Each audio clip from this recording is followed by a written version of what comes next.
ببدأ بذكر الله وحيد الربوبية، هو الواحد المعبود والناس له عباد، هو الواحد اللي منفرد بالعبودية، هو الخالق الرازق، هو المانع المداد لأمة محمد في ثوابه رجوية. صدوق الوعد يوعد ولا يخلف الميعاد، على التايبين يتوب ويبدل السيئة نهار الحساب، وللطواغيت بالمرساة تخاضع ملايكة السماء حدر كرسية تحت عرشها العالي، يخرون للسجاد تحت عظمة السبع السماوات مبنية ومهد سبع الأراضي وخلى الجبال أوتاد. هو المنفرد بالمعجزات الإلهية، برات النبي يوسف بهالهم صبي مهاد، وقلب قدم جمع المشركين العصا حية تحدى بها موسى هل السحر والإلحاد. وأنا في رجع عفوه برفع الهدية، هو اللي تزود بطلته هيبة الشحادة، بنخاه واخلص له بالأعمال والنية، وعلى كل مبدي به من القول ذكره بادة ببدأ بذكره، وانظم بيوت شعرية جزيلات معنى ما ينقدهن النقادة، بذكر لهن منهن تواريخ هجرية. نهار الخميس 2 ثاني شهور جماد سنة 21 بعد 400 على الألف هجري عام 2000 للميلاد. تهيأ ضميري في قصيدة وطنية بمدح بلادي منبع الجود والأجواد، بلدنا السعودية وحنا سعودية أعز العرب حنا ونسكن بعز بلاد، مقر الديانة والكرم والشهمية بهالجود أمانة عند الأحفاد للأجداد الأمجاد عليا والمناظر حضارية، ومعاخر بنا تبقى صروح الجدود جداد بحرها جواهر ولا راضي زراعية، ثمرها جايب 6 ثمر يتعب الحصاد، ولها باخر العالم مراكز تجارية تبادل بضايع بين تصدير واستيراد على العدل مبنية والأحكام شرعية، وجميع الأوامر سامية والسيوف إحداد سيوف تقص بها إيدينا الحرمية على سنة الهادي، وتعلن على الأشهاد ووزارات عدل وجامعات إسلامية ومكاتب إرشادية للإفتاء وللإرشاد، ومساجد بكل رقى الخدمات محظية على مستوى عالي من البني والسجاد، بها كل يوم تقام ندوات دينية مع اللي تعب العلم لين استفاد وفادوا بها جامعات رئيسية وفرعية، بها من رجال العلم والمعرفة رواد توجه لها الطلاب بعد الثانوية، الأبواب مفتوحة لهم والعدد يزداد، وبها كم مستشفيات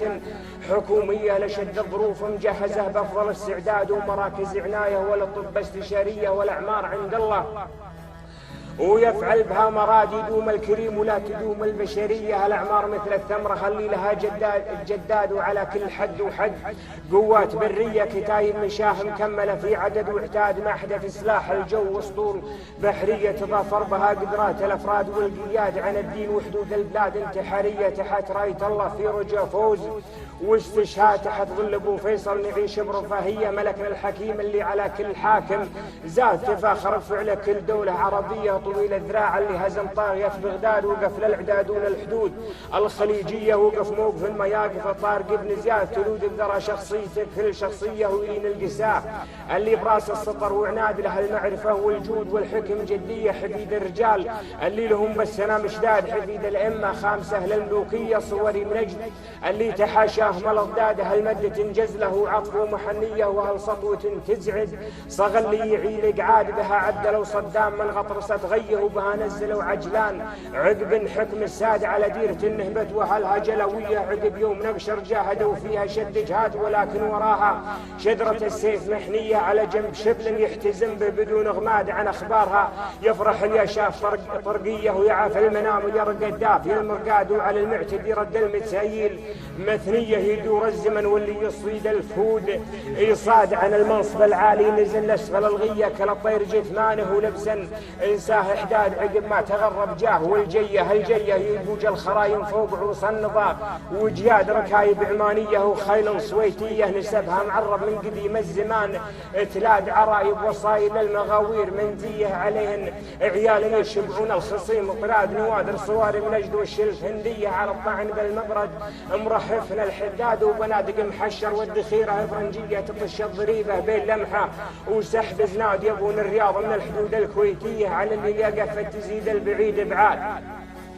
يحدونهم بالعود عن بارد الفية على رقرق لو تطبخ الزاد فوق جاد نوازي حجرية وكثبان رملية عليها السرى بشهب مثل صالي الوقاد عليه الشون بشهب بالقيض مطوية تقارع عيبوس ولا بقى بالمزاهب زادوا على هيد وردا بين مان وخطرية الأعداء عديدة والمناهل لها والراد نقلت الحقائق من بيوت ابن فضلية للأحداث مسند مثل ما للحديث اسناد الأعمار مجلوبة والأمجاد مشرية حياة فخر ولا مراحل بلا معواد على القصر صكة وتالية الليل رجلية على كل عاير من جميع الجهات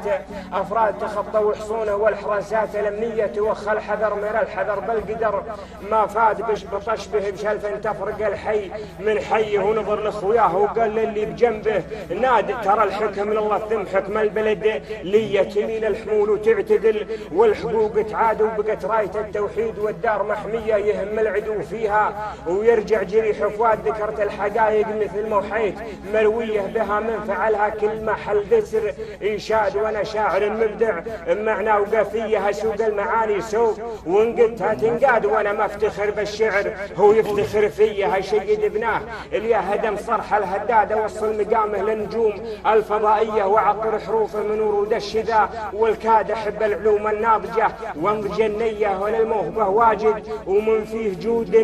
جاد أعرف ان قبل جملة الطرق ممشية وللحق تعطى حقها بالوفاء وتزاد وانا الشاعر العاقل يبي يعترف لي وانا معترف باللي مع الحصن يصل الماء ترى اللي يبي يطمع بحق العرب عيه يقول المثل من قال اكيد رجالي كاد سلامتكم.